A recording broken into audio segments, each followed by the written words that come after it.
The Old School Rewind Podcast. The podcast about breakdance music. So why is it got to be so damn tough? Hip-hop and old school. The roots of electronic music. The Roland 808 and freestyle. This is the Old School Rewind with Randy Bubba Black on the Podcaster Online Network, Facebook.com. Search Old School Rewind and subscribe now at iTunes with all links at oldschoolrewind.com. This week, baby, the Egyptian Lovers on the show. You say 1 for the trouble, 2 for the time. Come on, y'all, let's... Happy to have you along. Aaron, Randy Bubba Black here on the Old School Rewind. And when I was a teen, I started being a scratch DJ. And the music I played is what they call old school. Now, actually, they call old school something different. That's why I put this show on. We rewind to back in those days where my turntable heroes are your turntable heroes. And I'm blessed to have this show on iTunes. I'd love if while you're here, please like, share, review. It really helps tell the story of hip-hop, and the show notes are at oldschoolrewind.com. So without further ado, let's get going, baby.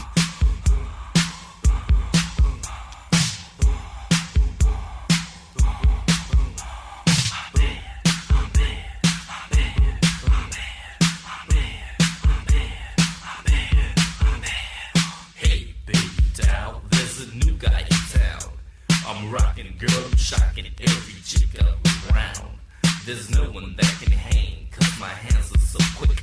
Doing tricks on 2 turntables, baby, I'm so sick. And my beat goes boom, boom, boom, boom, boom, boom.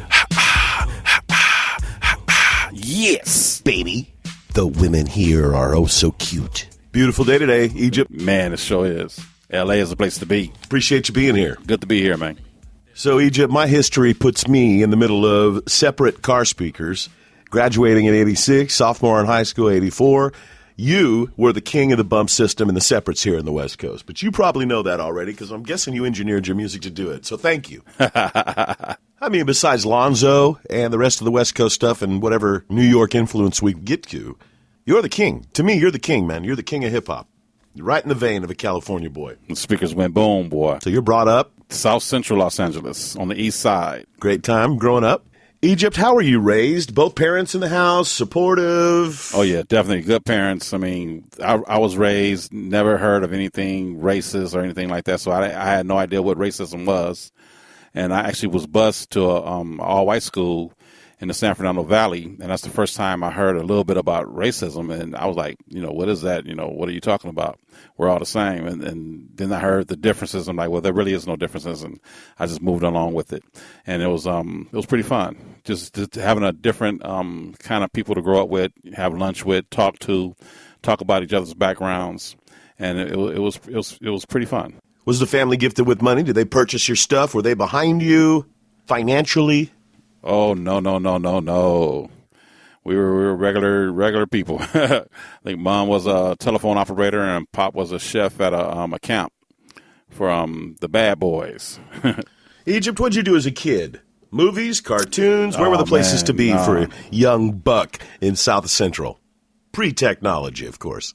No, there was no such thing as videos and nothing like that. So, yeah, we would go to the movies, see Planet of the Apes and Bruce Lee movies and stuff like that. Play with our G.I. Joes when we were young with the Kung Fu grip, Hot Wheels and stuff like that. We actually had Army Men. We created our, you have to have an imagination back in the day. You threw your Army Men on the floor and, yeah, so we have to have an imagination. You have Army Men, you create your own war scene. You play with your own Hot Wheels, you make your own car chase scenes. It was fun because you have to be creative, and I think that's where I got my creativity from, by creating games when I was growing up.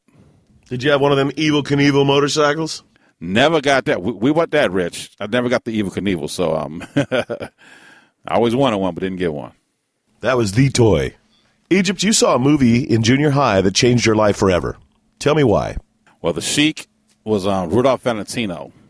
And, man, as soon as I saw the movie, I heard that when he passed away at a young age, that he had over 100,000 women come to his funeral. And so I was like, wow, he is the man, because, he had 100,000 women come to his funeral. Goodness gracious, how many he had, when he was alive. So I watched The Sheik, and I wanted to see how classy he was, or what he did to fall in love with these women, or make these women fall in love with him. And so I watched The Sheik, and he was just so charismatic, and the way the camera captured his eyes, the way he looked at the women, and I just said, wow, that is so cool. And that's kind of where I got the Egyptian Lover name from, was King Tut and Rudolph Valentino. So watching The Sheik really changed my life. Why didn't you just call yourself King Rudolph? Or Rudolph, how did you get to, you were the Sheik, baby? It wasn't as stylish or what? No, there was already another Rudolph around during Christmas time, so I didn't want to be anything near Rudolph. Oh. And I didn't want the Rudolph name. I wanted the Sheik's, the actor. So it wasn't actually Rudolph Valentino. It was actually the role he played, which was the Sheik. So the Sheik was like the lover, the Egyptian lover, That's where I got the Egyptian Lover from, King Tut and Rudolph Valentino.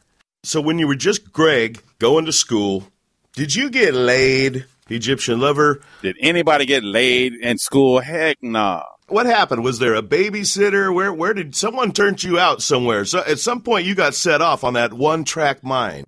I was just walking down the street when this little freak started following me.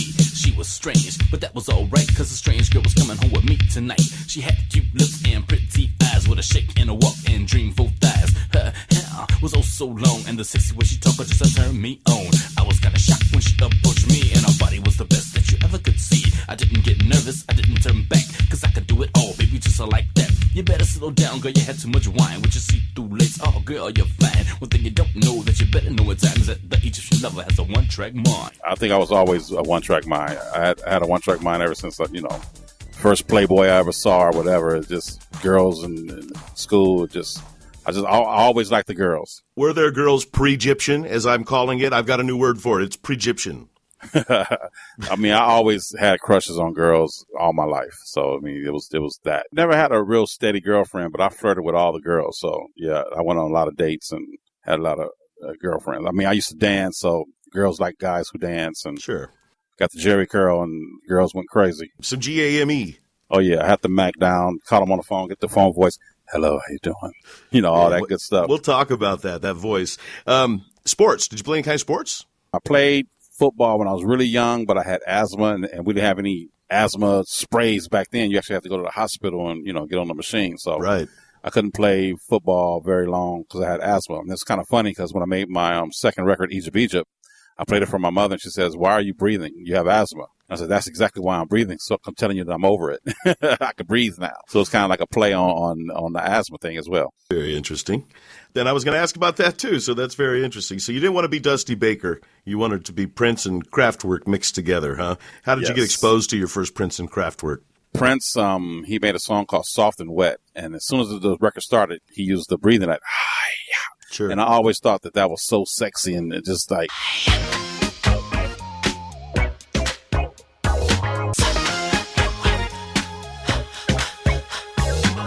One of them old songs like "Put Your Foot on a Rock." Put your foot on the rock and pat your foot. I was like, that's so nasty, it's so sexy. Put your foot on the rock and pat your foot. Don't stop. Put your foot on the rock. And so when Prince used it, in Soft and Wet, and then on the breakdown, he said something like, "Leave you without breath," and I was like, oh man, use the breathing again in there. Then I heard his second album. He did a song called "Sexy Dancer," and was going.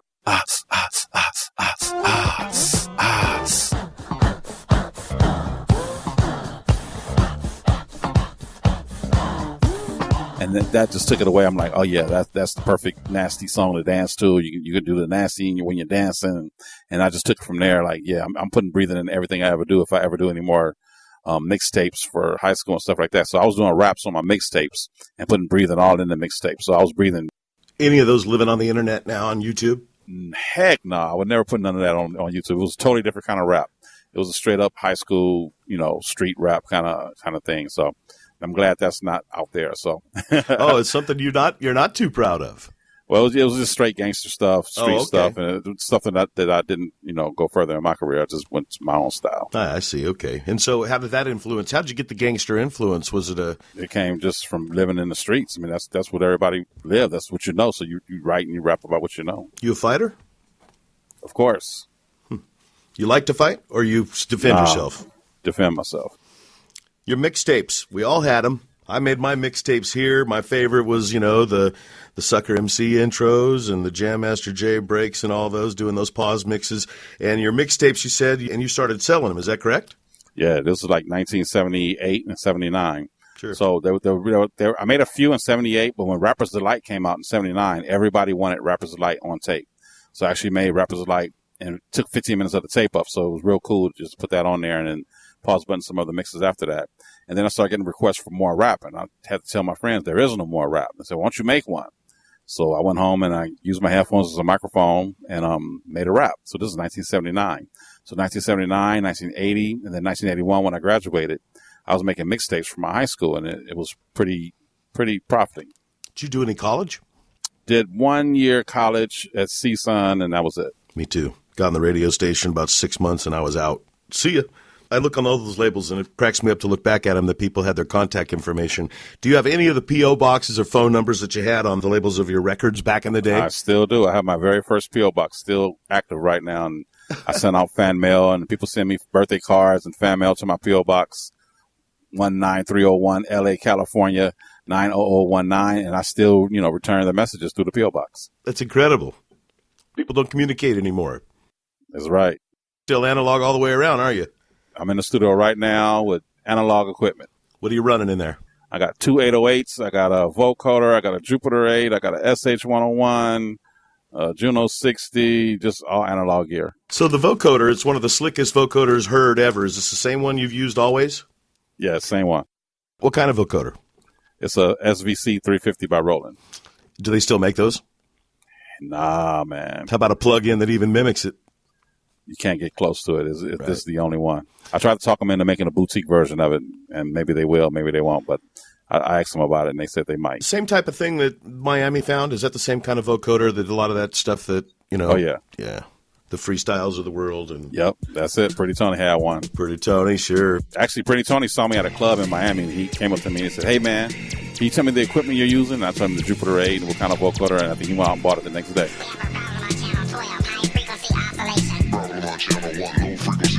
We have a problem on channel 16. I believe it's an uncalibrated calculation and syncopation circuits. Track 24 reporting an uncontrollable low frequency beat. We can't seem to locate it. Track 14 trying to maintain proper stabilization on this channel without creating a situation of overmodulation.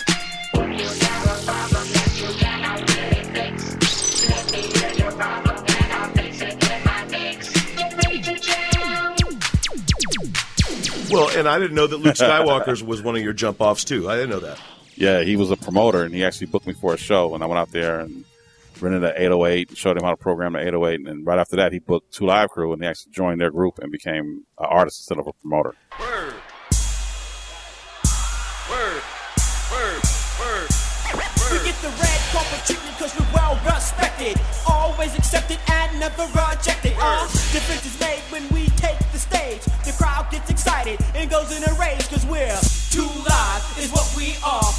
You got tentacles out everywhere. You're a lot like Lonzo. You and Lonzo got the tentacles everywhere. Oh, yeah. They hadn't found their 808 yet, and I think did you have anything prior to the 808, or it was? No, that was the first thing I got. I mean, I didn't even know a drum machine existed. Right. And Africa Islam, told me that Planet Rock was made with a drum machine. I'm like, a drum machine? What is that? He was like, man, they have them at the Guitar Center. So we went down to the Guitar Center the following weekend, and I saw the 808 and programmed the Planet Rock beat, and then altered it and changed it and said, wow, this sounds like a record. I need to make a record with this. So I had to get it, and that's when I had the 808. So I was like one of the first ones, especially one of the DJs who had an 808. I brought it to a sports arena dance with 10,000 people and actually played it. I was kind of nervous when I played it, but I played it in front of 10,000 people right on the breakdown of Planet Rock, and all 10,000 people kept dancing. And a few people was asking, what song is that? What song is that? And I was like, They think it's a record already, so it must sound good. Then I changed the beat and broke it down and kept going. And they just loved it. And even the promoter who was running the Uncle Jam's Army, Roger Clayton, walked up to me and said, man, what song is that you're playing? And I pointed to the drum machine and said, what's that? I said, it's a drum machine.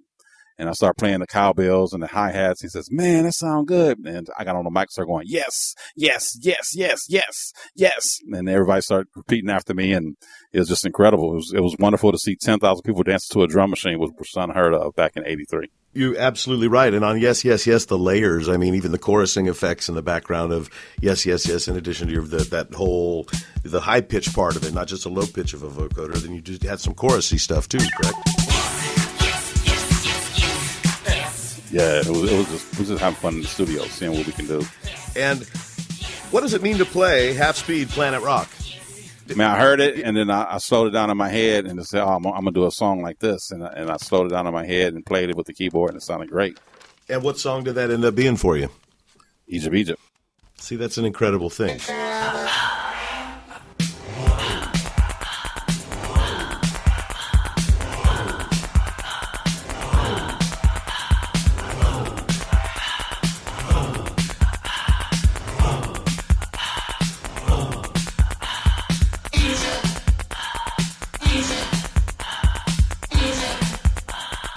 And you know who else I had an interview with that was just real heady? I want to call you a heady guy. I've watched a lot of your interviews, and you're very astute. You're very well spoken. Not to say that anybody else is any less spoken that I've interviewed, but you and Cosmo cared about the sound and that technical side. And it really sounds in the music, not really, you really can hear on the other side. Self-taught, or are you a pick up a manual guy, or are you a punch it out because I'm savant? I got something in my head that, I can play anything. Yeah, the later. I just pick it up and start playing with it, and whatever come out. I mean, I never picked up the directions to the 808 to this very day, but I learned pretty much everything about it, even more than what they thought was in it. I learned about this one trigger out called the accent, and we accidentally plugged it in one day in the mixing board and heard this electronic pulse. And actually EQ'd it and made it an instrument, and programmed it on the 808 and used it on Egypt, Egypt. And that's the little electronic click sound you hear in Egypt, Egypt. And even the people at Roland did not know that sound came from that drum machine. So it was something that I didn't learn from reading any manual. Of course, it wasn't no YouTube back then. It was just an accident that happened, and it was just a great accident. It's crazy because everything's on YouTube now. Isn't that crazy? Yeah, everything. There probably shouldn't be any more colleges because you can learn anything you want to learn on YouTube. I have a kid that's getting up on 30, and he had a friend that is very successful and taught himself everything he knows in his field by learning on YouTube. My kid learned how to play guitar by learning tabs. He didn't go to guitar lessons. He picked up tabs, and he could play the guitar. It's just a whole different thing, man. It's a new way of learning. I had to put the pennies on the stylus and make sure them shits didn't fall off. Exactly. Trying to heavy up. What was the triple threat scratch? That was something I had to learn. Make a long story short. A promoter wanted me to DJ at one of his clubs, and I didn't know how to DJ. I just knew how to pause button mixtape. Sure. So I went home and I borrowed somebody else's turntable because I only had one turntable, and I had to learn how to do pause button mixtapes on two turntables. So one of my friends and my little brother said, why don't you play the right turntable and then have the left turntable follow it. So like if the song said dance, then the right turntable go dance, have the second turntable on the left side follow, so go dance, dance. And then my brother said, while the second one is playing, rewind the first one with your hand and then bring the mixer back over and make it go dance for the third time. So we tried it, dance, dance, dance. And then my other friend named Dwayne said, yeah, we're going to call it the triple threat. So he kept saying, do the triple threat, do the triple threat. So every part of the record, I would do the triple threat. And that's the mix we came up with. So it's really a pause button mixtape mix that I had to create to recreate. Wait a minute. The pause button tapes.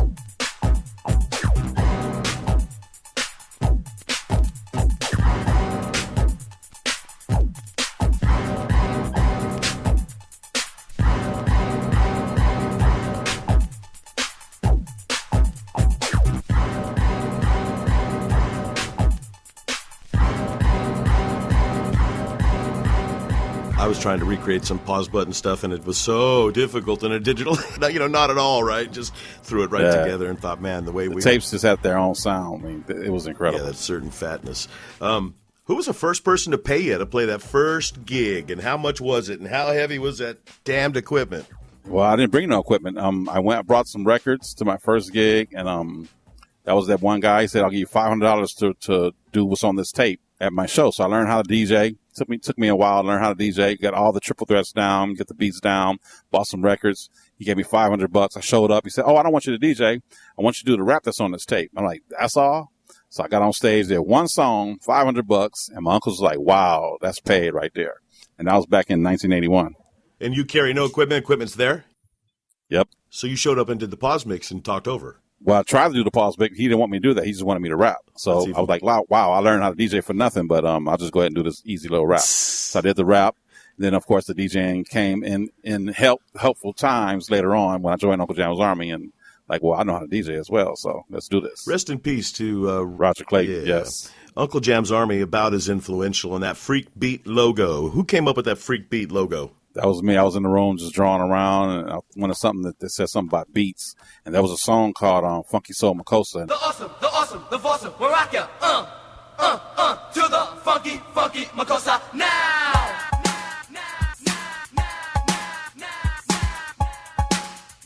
Well, if you do jazz with the rap jazz, so do that funky Makossa. Yeah, with the awesome soul.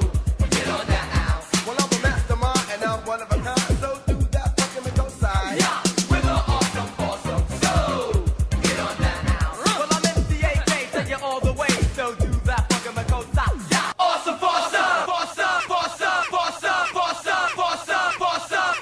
On the B side, they had a bonus beat called Free Beats.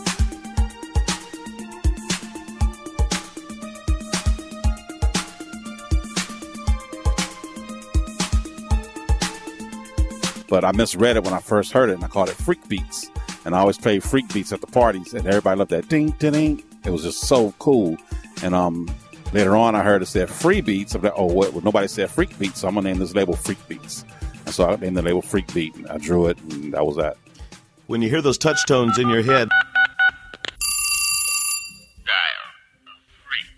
Hello, baby. The fun time I had in the studio making that. I mean, we was using every kind of idea we had in our mind just to make this record. Me and Roger was in the studio, just me and him going back and forth with ideas. Pretty much 90% of my ideas made it to tape, and about 10% of Roger's ideas made it to tape. Hello, baby. What's the scene? Can I come pick you up in my limousine? Just ain't nobody that like me. I make you great freaking tea.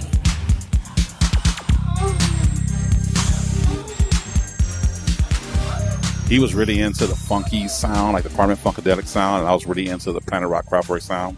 So, of course, I went out in the studio and made Dollar Freak and Yes, Yes, Yes. And I told him that we'll do the funky stuff later, and we never got around to doing that. So you took on the Chic. How did the Chic's music start finding itself to your keyboard? How did the Egyptian music? Well, I always liked it. I mean, watching Bugs Bunny and all that stuff, I always liked that kind of music. I watched this one belly dance special that was on TV.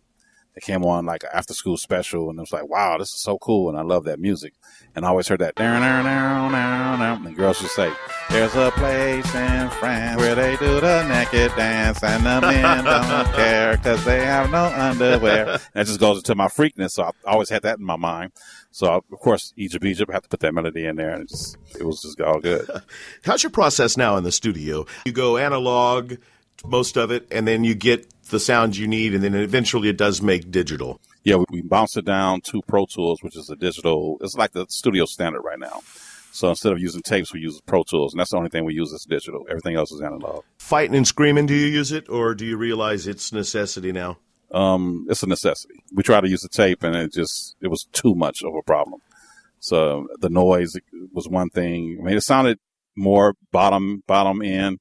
The noise and the generation loss is the most, isn't it? Yeah, as it is. It just took it to a level that wasn't today's sound. So in order to get today's sound with the old music, I had to put the analog stuff onto Pro Tools just to keep that quality up there now. In my little small town, in the day, the Freak was a couple, Vato couple, get up together and start doing that Freak. Who coined Freak, and how did you start using it as a colloquialism for beautiful things? Well, everybody had Freak even way before that. I mean, George Clinton had not just Needy, she was the Freak of the Week. Everybody was using Freak. Freak of the Week. I mean, you was a freak. You were the Freak of the Week. You were the finest ones I saw all week. So that's how we grew up thinking about it. Then Rick James had Super Freak, and, everybody had a song with Freak in it. And so we knew that girls were freaks. So we did Uncle Jam Army did parties, and we just had invited the freaks, all the freaks come out. And so we had beats for the freaks. So that's why I made Freak Beat record label. And I Need a Freak came out with sexual harassment. Everybody thought it was me, but it was sexual harassment. In these times of hate and pain, we need a remedy to take us from the rain. I need a freak with curly hair. When I need this freak, I need her to be there. I need a freak with long, long hair. A super freak in underwear. I need a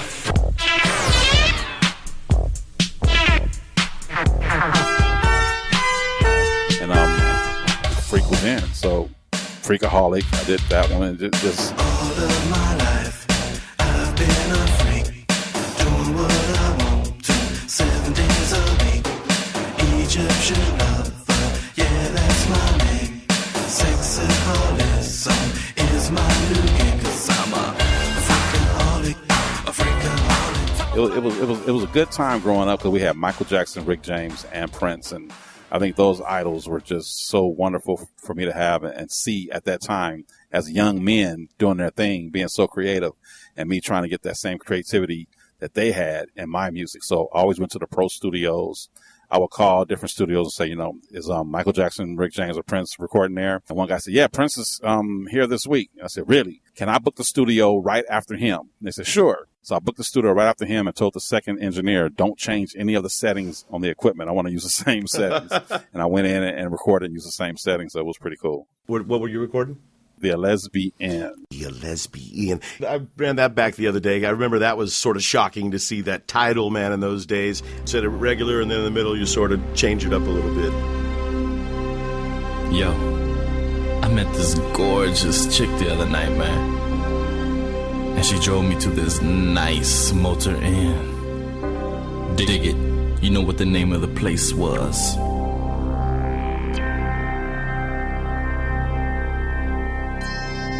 The Lesbian.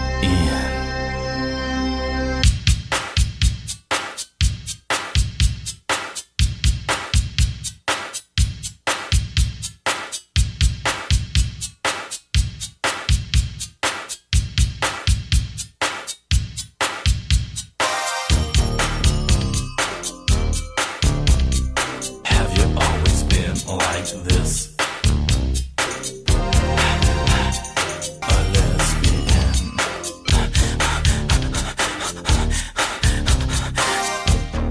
In the beginning, we were all created equal. What happened to her? It seems like you smile a lot here. On videos I've seen, you don't smile much. Do you not like cameras? I like pictures, but I don't like video. You called the 808 your record. Yeah, the 808 is everything, man. Without the 808, I don't think I would be still doing what I'm doing. I absolutely love DJing and playing this 808 at shows. And that people when they hear that 808 analog sound live out them speakers, they lose their minds. And I want to keep on doing that till the end of time. The radio club was so cool. Is Ice-T a good cat? Hey, boy. And he's been on TV the longest out of any black person I ever known. I think has broke some records, too, on top of that. Oh, yeah. So that's so cool. We grew up together. I mean, we grew up before we started doing what we're doing. I mean, I remember him coming over to my house when I was doing my early raps in 82, 83.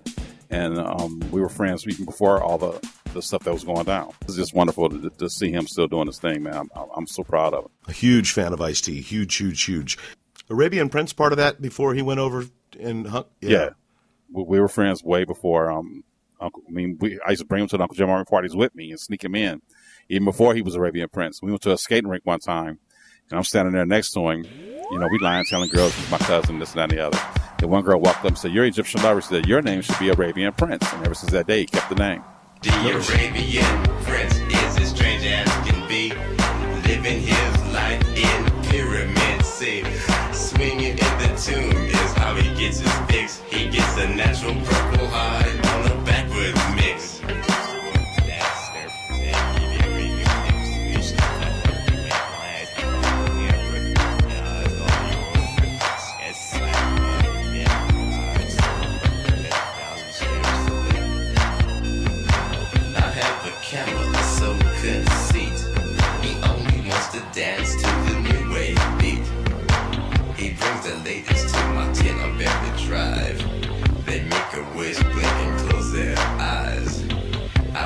shake my head and then they step inside. But I wrote this down. I don't know why.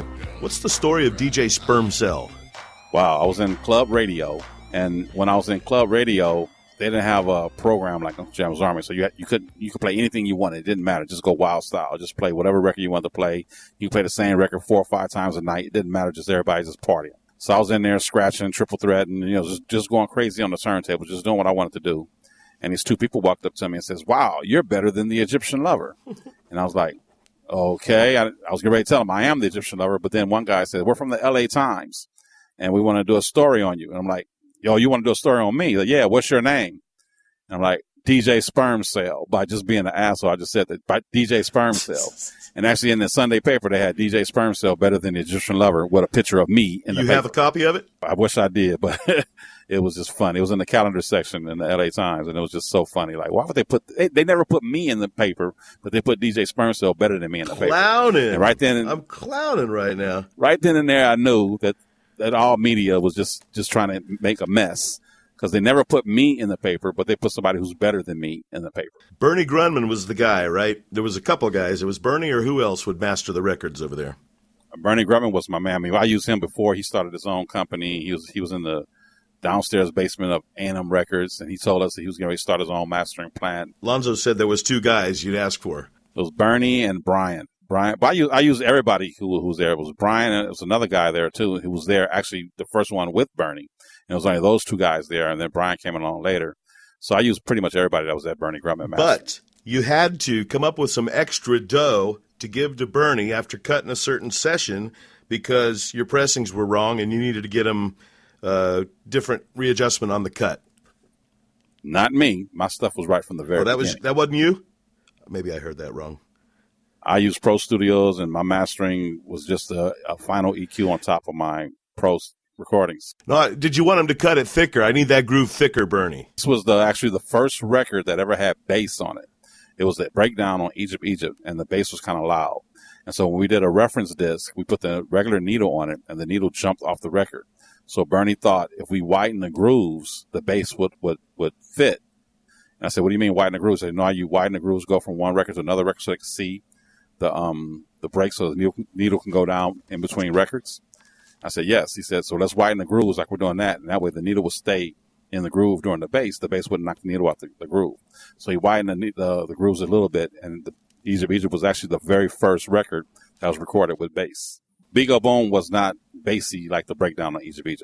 We even took some of the bass out so it wouldn't be so boomy on there. Still was just loud as heck. So it had a kick drum and a tom drum going on at the same time. It was just really loud. Like it went oh, boom, boom. Oh, yeah. So that bass was really loud. And that sound, like that breakdown became the Miami bass sound. Yeah, that almost reversed. Almost inverted. What's the deal with what is a DJ if he can't scratch? The original doesn't have, are they keyboard tones? What was added to that? I have the original myself, and I don't. Yeah, the original was done with turntables. And the album version was done actually with keyboards like we did live in concert. But the original was done with turntables, and it was made because I went to a radio station, and somebody was asking me, was I a DJ? And I said, yeah. They said, "You're not a DJ. I'm a DJ. I work for the radio station." Another guy said, "Yeah, we work for the radio, so we're DJs. You're not." I'm like, "What is a DJ if he can't scratch? All y'all doing is pushing buttons."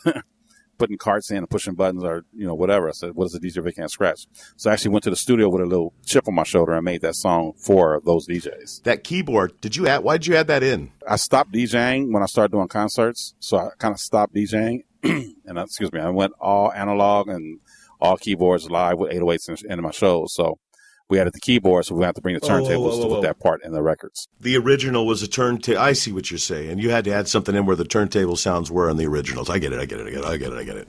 Right. So on the album version, we added the keyboards, took the turntables. So was Luke the producer of Luke Skywalker? Luke was the promoter over in Miami, Florida. And then So you taught Mr. Mix? No, Mr. Mix actually saw me DJing in LA. They were all from Southern California. And when they went to Miami, they stayed in Miami with Luke. But they were all, Two Live Crew was actually from Southern California. Oh, didn't know that. Thought they were a Miami group. They rep Florida so hard. I didn't know that. So they saw me DJing with Uncle Jam's Army. Mr. Mix saw me DJing many a times. Then when they went out to Miami, they brought some of that LA style with them to Miami. Gotcha. So, Egypt, there was a time that you decided to hang up the 808 buttons, put away the cans, cover the mic up, lay a cover over the mixer board, and take some time out for yourself and your family. You wanted to spend some of your money. And then, of course, the internet pops up. Did the internet bring you out of retirement? How has the internet played into Egyptian Lover not staying at home anymore? Did your kids finally grow up and there was just too much internet request, or? Yeah, I took a little time out to be a family man, but I still made records and put them out there. But I think the internet helped promoters find me. So before that, promoters, if they didn't know me already or knew another promoter who knew me, they couldn't get my phone number or my address, whatever, to send me an invite to do a show. So the internet was really handy. And when they typed my name in Google, MySpace popped up, and they would hit me up on MySpace and say, hey, we got a club in Paris, would you like to perform? Hey, we got a club in Russia, would you like to perform? Hey, we got a club in Rotterdam, would you like to perform? And so the internet really helped people find me, locate me, and, offer me gigs for shows. And then I start, advertising that I'm doing shows, and other promoters will see that and say, wow, I'm a big fan of yours, and I would love for you to do a show in my town. And so I started doing a lot of European shows, and Facebook, Instagram, Twitter came out. And so now the internet is really helping me just find shows all over the place. And then there's a few other outlets like YouTube, The Boiler Room, all the Red Bull shows, and, helping rolling with different things. My name is all over the place. In doing my interview research, the Red Bull video you did with the guys from Red Bull, the guy was dicking with his computer and you were over his shoulder and you said, man, if that was a VCR, that wouldn't be happening right now. The old school is so cool, man. I love it to death, and I may be outdated, but I love it this way, and I'm going to stay outdated. And as tricky as it is and rocky road from the analog to digital world, it ain't ever going back, Egypt. You know that, right? Right. But I still have mine. I still watch it. I have an old TV in one of my rooms, and sometimes I go in there and pop in a VHS tape and just watch an old movie, and it's just fun. That's going to get you some eye surgery. Man, I watched it for a whole month when I was making my 1984 album. I put it all in all the movies that came out in '84, like Ghostbusters and Back to the Future, and just a bunch of different shows that came out around that time. And I had fun watching them again on that TV with VHS tapes. And man, it just inspired me to stay in that year. So when I came back to the studio, I was 100% in that mode, bringing out the 808 and the Jupiter 8 and just making songs. You seem to be a pretty clean thinker, and I think I know the answer to this, but no drugs, no weed, no alcohol. Only thing I like is whiskey, like aged whiskey. Like I'll buy some 18-year-old whiskey and mellow out and just chill, and that's my thing. I gotta ask you, the Freak-A-Holic video must have been a fun time. All the ladies in the video. Yeah. Get any catch action there? Man, I don't kiss and tell, man. Egyptian? Nah. I kiss and tell on a record. Oh, but you'll do it on a record. No kiss and tell private, but kiss and tell on the record. Yeah, not personally. Only in the fantasy world. Unfair, Egypt. Freak-A-Holic is a Freak-A-Holic dream. I know shooting videos, sometimes the process is pretty involved. And from a guy that's a DJ, stands behind a console and is probably more comfortable behind the console, how was it to step out from behind the console and to lay in the middle of them? I'm not sure. How many ladies were you laying in between in the Freak-A-Holic video? You look pretty comfy. Were you? Yeah, it was great. Definitely. I mean, I'm a ladies' man. It's a dream come true in reality. I'm a professional radio broadcaster 30 years, and I know someone that loves to hear their own voice. Do you, Egypt? Naturally? Of course. The ladies like it more, though. I have several voices. I have a voice to talk to, and then I have a little lady's voice. You put it down low and you say, hey, baby, what's going on? How you doing? I'm going to come over tomorrow and, do a little something. you got record voices. Yeah, baby. There's lots of catch action there. Exactly. How'd you come up with catch action? I love it. I don't know where it came from, but that was it. It was like catch action there. Seriously, that's the shit. That's right. Catch action. Yeah, it's just ladies. I figured out one little thing. I said, back in the day, when Hollywood became Hollywood, so many beautiful women came to be stars in Hollywood. They had children, then their children had children, and that's all the girls we had in L.A. when I was growing up. And that was catch action.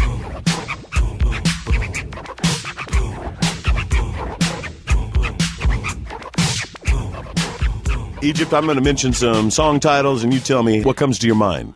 All right. If I was to say Egypt, Egypt, your most seminal track, you'd say? That would be my theme song when I'm walking down the street. That's what's playing. Egypt, Egypt all day. What's my name? Egypt. What's my name? Egypt. My whole name. Egyptian lover. Definitely. Were you technologically stuck inside of those headphones when you would step into the studio, especially once sipping some of that fine aged whiskey? Because I know what it's like to get inside of a production room and to fire up a processor and to start playing around with your voice. And as you vibe to those tracks, it sounds, to me, someone who deals with vocals and processing, that it was so experimental yet so planned. Man, a lot of stuff was planned, but when I go to the studio, I was always ask the engineer, what's this machine do? What does this machine do? How can we make this machine work with the cowbell? How can we put this on the rim shot? What have you used for synthesizers? What have you put on that lately? What have you done with this? Or you put that on the guitar, how would it sound on this, the bass line?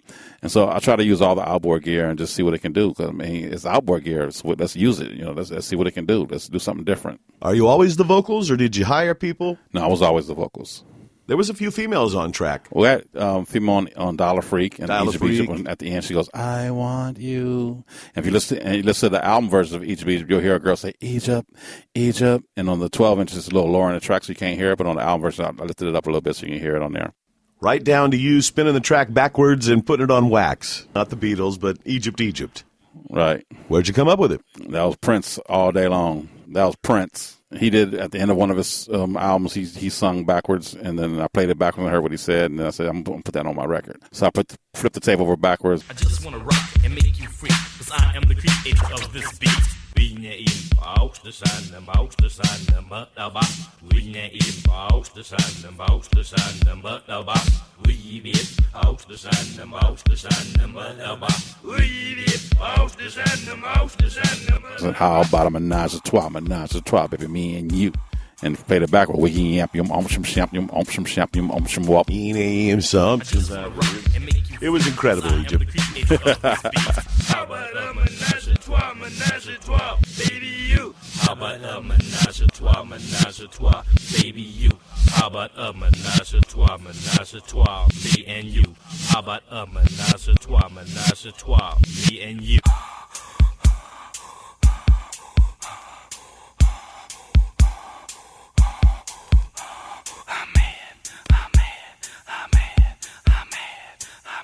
How about the song My House on the Nile? That was like where I live on the Nile. That's right. It's so much fun. We party all night. Where I live on the Nile. That's right. It's so much fun. We party all night. Where I live on the Nile. That's right. It's so much fun. We party all night.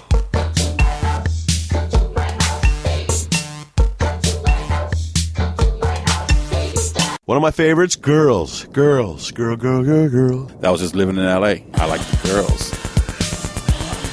I like the girls. So I started listening to all the girls I had crushes on and all my girlfriends. And so if you listen to that song, you hear all the ones that was around me around that time.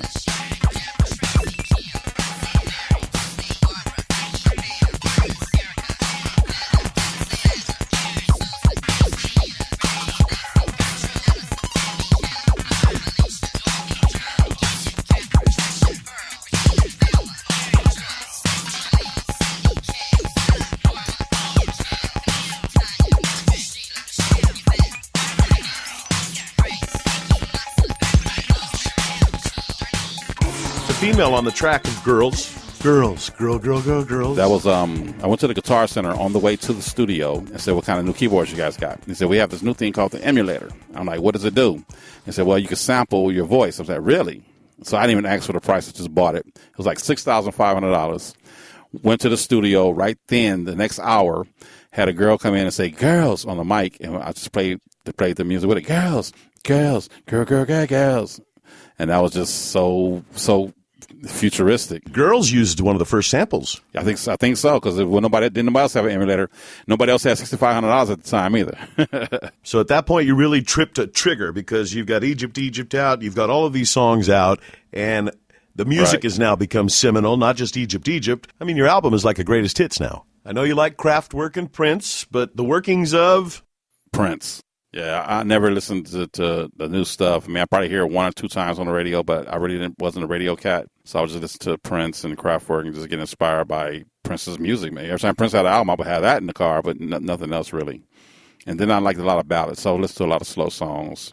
The Isley Brothers, you know, Barcase had a few slow songs, One Way, Confunction. I love the ballads, and I'll just make some mixed CDs and put them in the car and just roll with them. Oh, man, that brings me back. Yep. Man, Michael Cooper on those ballads. Oh, Michael Cooper is amazing. Tell me about the ultimate scratch.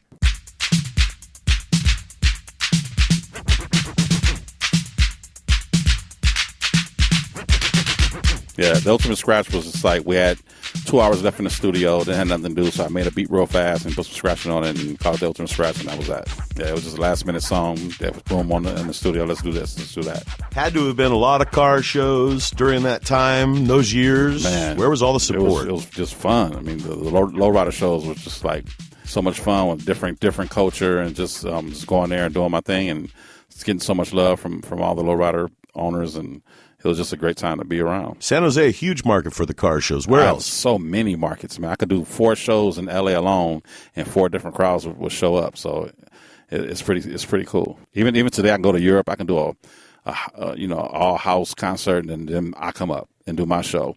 I mean, no matter what kind of music they're listening to, they always like this old school. So I had a pretty good career, and I'm still having a good career right now, just mixing in with everybody. I saw you did a track with a cat named Smooth E. It was pretty dope. Man, it was just, when I first heard it, I'm like, man, I like it. It sounds cool, and I want to be down. So he sent me some tracks, and I picked a few I wanted to get with and get on, and that was a pretty fun project.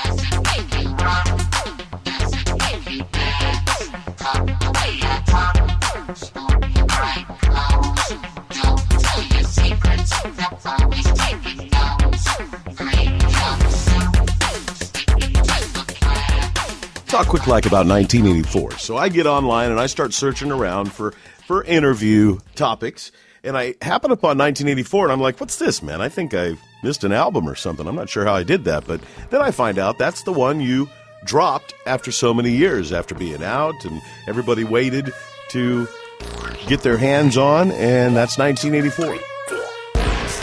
Dance to My Beat.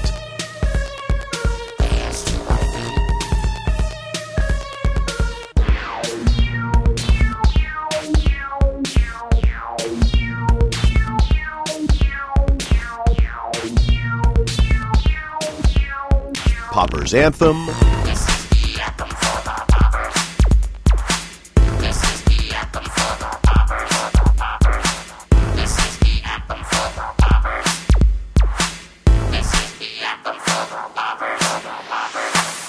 I can hear the Numbers influence, Kraftwerk in Freaky Deaky.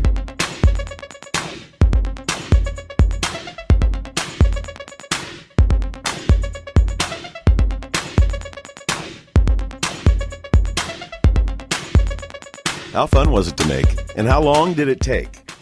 Man, that album took forever to do. I mean, I recorded the whole album, and then the hard drive crashed. So we had to record new songs, and we kept recording newer songs. None of the old songs made it on the album, only the newer songs. But by that time, me and my keyboard player had meshed together so well, we started knocking out songs left and right.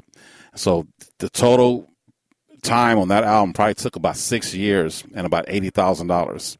But we had so much fun, and we recorded so many songs that my next album, 1985, is only going to cost probably only a quarter of that because most of the stuff is already done. It just sounds like 1984. Definitely, because I went back to the same studios, I used the same equipment, and came up with the same sound. I imagine you promoted it. Oh, yeah. We sold out of all the vinyl. We sold out of the CDs. We made cassettes, and we sold out of all the cassettes. I just repressed some more vinyl, and I bring them out to the concerts. And I always play a couple songs from the new album and the new concerts. And, man, they lose their mind. And they download it from Bandcamp and iTunes and all the Beatports and all that stuff. So it's selling really well. And you got videos out on it? Oh, yeah, we got a video out on that. I got videos pretty much for every song. I'm recording a video this weekend for Dance to My Beat. And I'm in the studio right now doing a remix for Into the Future. So the album is still booming. Everybody's still loving it. And Bandcamp sales are through the roof. The 1983 documentary you did with Africa Islam and Ice-T, did that gain you some notoriety? Oh, definitely. Were you famous already, or did it help you along? I think we were already on our way to being famous, and the documentary just helped it throughout the world, because a lot of people around the world saw the documentary, and then they found out who I was, and that helped. I guess some of these cars have beats, and Jimmy Iovine and Dr. Dre on the Defiant ones, they were in there tuning a car. When you would record, did you go out to the car and pop it in to see how it sounded, and what kind of system did you have back then? Sometimes. I had a serious system in my bands, so I would always check it in my bands, and it definitely, sounded great in there, and I know it's going to sound great everywhere. But like I said, I always use, that was an Alpine system with some custom woofers that wasn't out for the public. So one of my car audio people had like a pair. He says, man, they wanted me to test these speakers, and when I tested them, they said cool, and they never took them back. So would you like them? I said sure. So I put them in my car, and they had huge magnets in the back of them, and it was just amazing.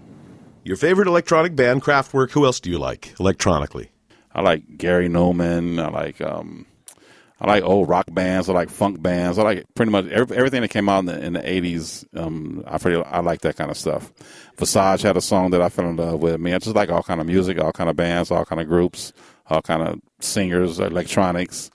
Everything was just cool. I mean, Yaz came out, Yazoo with Situation, Yaz. That was incredible. I mean, I love all that stuff. All that was just great.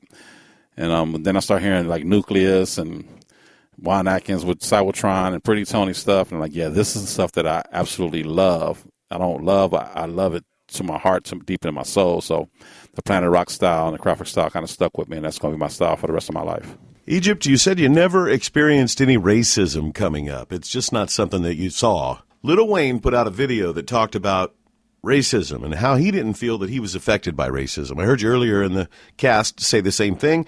You weren't really affected like that by racism. Does that mean you were never harassed? No, I mean, I got harassed by the cops all the time when I was a kid, and we was talking about that today, actually, on the way to the studio.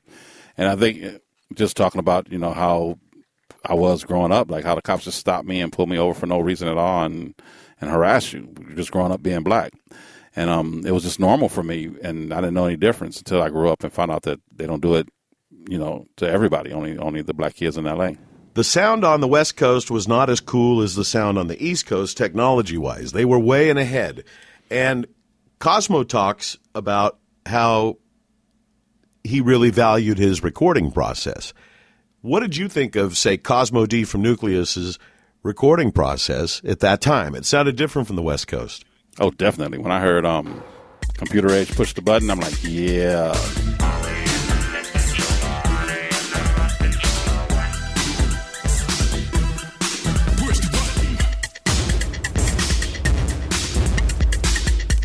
And I kind of appreciated the sound quality of what he did, and then like I can hear the studio, I can hear the EQs, and I really like that. And then when I heard other records, I kind of compared them to professional people like Prince and Michael Jackson and Rick James, and I thought Cosmo D was right up there in that group, and I wanted to be right there in that group too. So I always went to the studio and made sure everything was EQ'd to the T.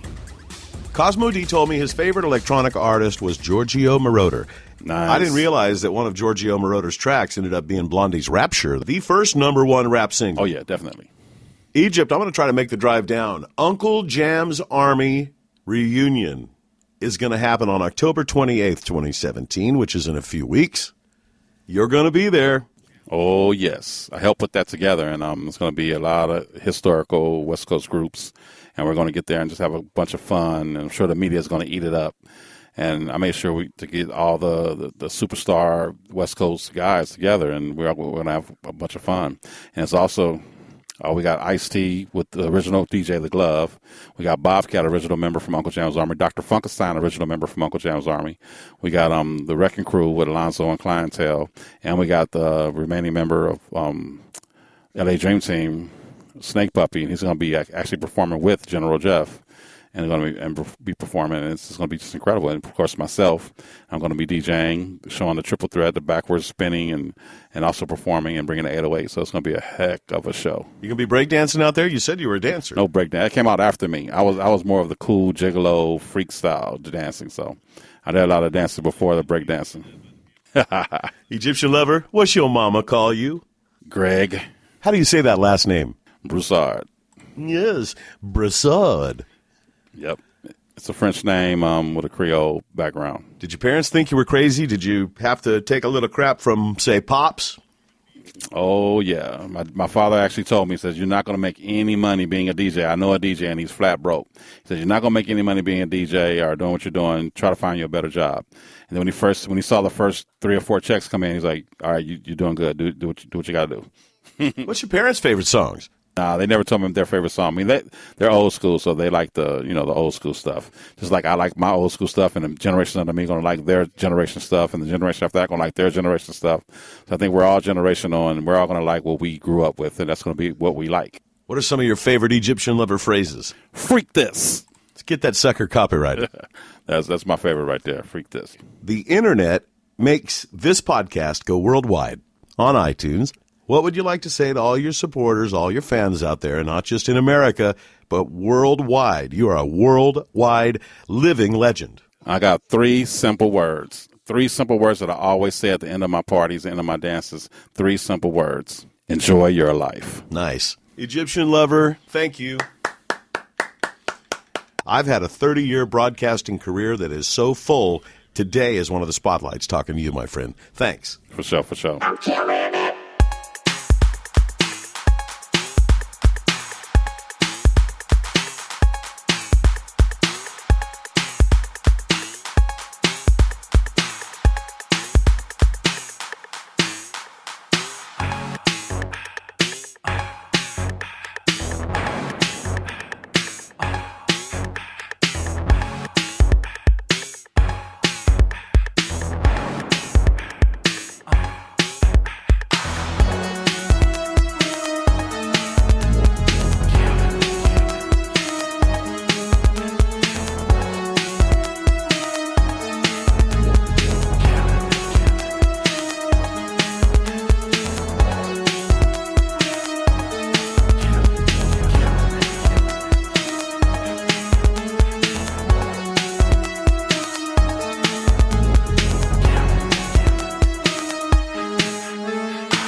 destroying the scene.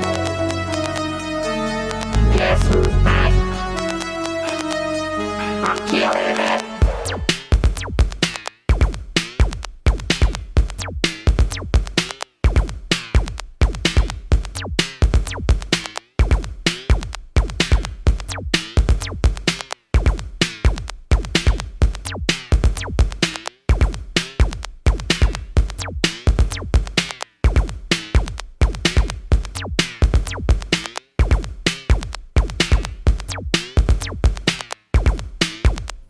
listening to the Old School Rewind with Randy Bubba Black. Share and subscribe now at oldschoolrewind.com. I'm killing it.